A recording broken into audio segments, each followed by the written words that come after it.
Made for each other షోలో అందరికి shock కి గురి చేసిన ఒక పేర్ హరిత హరీష్ లవ్ షోకి వచ్చారు కానీ రెస్పెక్ట్ అనే వర్డ్ నే మర్చిపోతున్నారని అనిపిస్తుంది.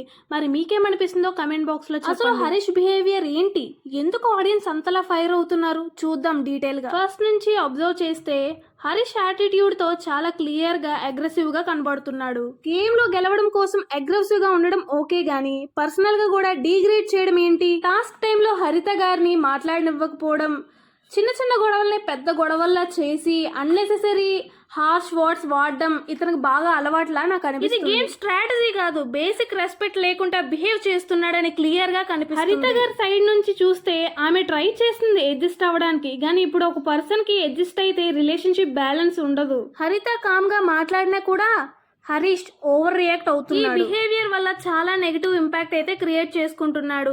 అలానే ఆడియన్స్ కూడా సింపతి మీద ఎక్కువ పెరుగుతుంది. సోషల్ మీడియాలో చూస్తే ఆల్మోస్ట్ అందరికి సేమ్ ఒపీనియన్, హరీష్ బిహేవియర్ చాలా టాక్సిక్ గా ఉంది అంటున్నారు. ఎంటర్టైన్మెంట్ కోసం రెస్పెక్ట్ సాక్రిఫైస్ చేయకూడదు. రియాలిటీ షో అంటేనే డ్రామా ఉండాలి ప్లస్ డిగ్నిటీ కూడా ఉండాలి, అది ఇక్కడ మిస్సింగ్ అని నాకు అనిపిస్తుంది. స్ట్రైట్ గా చెప్పాలి అంటే ఇలాంటి బిహేవియర్ లాంగ్ రన్ లో వర్కౌట్ అవ్వదు. అగ్రెసివ్నెస్ తో టెంపరీగా స్క్రీన్ టైం వస్తుంది కానీ నెగిటివ్ ఇమేజ్ అయితే పర్మనెంట్ గా ఉండిపోతుంది. లైక్ బిగ్ బాస్ సీజన్ 9 లో కూడా ఇతను ఒక పార్టిసిపేట్ గా అయితే ఉన్నారంట.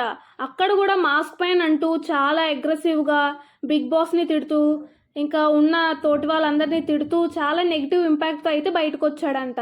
మరి ఇప్పుడు కూడా మ్యాట్ ఫర్ ఈచ్ అదర్ లో కూడా ఇదే కంటిన్యూ చేస్తున్నాడు కాబట్టి ఫస్ట్ వీక్ లోనే ఈ పేర్ ఎలిమినేట్ అయ్యే అవకాశాలు ఉన్నాయని నాకు అనిపిస్తుంది. మరి మీరేమనుకుంటున్నారో కమెంట్ బాక్స్ లో తప్పకుండా చెప్పండి.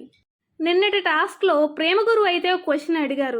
ఇదే మీ ఆఖరి నిమిషం అయితే మీ పార్ట్నర్ తో ఏం చెప్పాలనుకుంటున్నారనే క్వశ్చన్ అడిగితే దానికి తను చాలా అగ్రెసివ్ గా నువ్వే నా ఎదురుగా ఉంటే నీ చంప పగలగొట్టేవాడిని అని ప్రేమ గురువుకి అన్నాడు. ఇది ఎంతవరకు కరెక్ట్? నాకైతే ఇది వినగానే చాలా నవ్వచ్చు. ఇదే క్వశ్చన్ దేవుడు అడిగినా దేవుడిని కూడా క్షమించడంట. మరి ఏటో అంత పెద్ద ప్రేమకుడు నాకైతే అర్థం అవ్వలేదు. పార్ట్నర్ ని రెస్పెక్ట్ ఇవ్వట్లేదు, మాట్లాడినిచ్చే ఛాన్సే ఇవ్వట్లేదు, అలాంటిది ఆడియన్స్ ఎలా సపోర్ట్ చేస్తారు? గేమ్ విన్ అవ్వడం కంటే ఇమేజ్ కాపాడుకోవడమే చాలా ఇంపార్టెంట్. ఇలానే కంటిన్యూ అయితే ఈ పేర్ ఫ్యూచర్ లో అయితే ఇంకే షోస్ కి అటెండ్ అవ్వలేరేమో అని నాకు అనిపిస్తుంది. ఐదర్ హరీష్ చేంజ్ అవ్వాలి లేకపోతే ఆడియన్స్ ఫుల్ గా రిజెక్ట్ చేస్తారు. End of the day love షోలో బిగ్గెస్ట్ స్ట్రెంగ్త్ ఏదైనా ఉంది అంటే ఎమోషన్ ప్లస్ రెస్పెక్ట్. అది లేకుండా ఈ జర్నీ లాంగ్ గా అయితే నడవదు. మరి హరీష్ గారి పేరు కోసం మీ ఒపీనియన్ ఏంటి అనేది కమెంట్ బాక్స్ లో తప్పకుండా కమెంట్ చేయండి. అలాగే మన ఛానల్ ని కూడా సబ్స్క్రైబ్ చేయండి.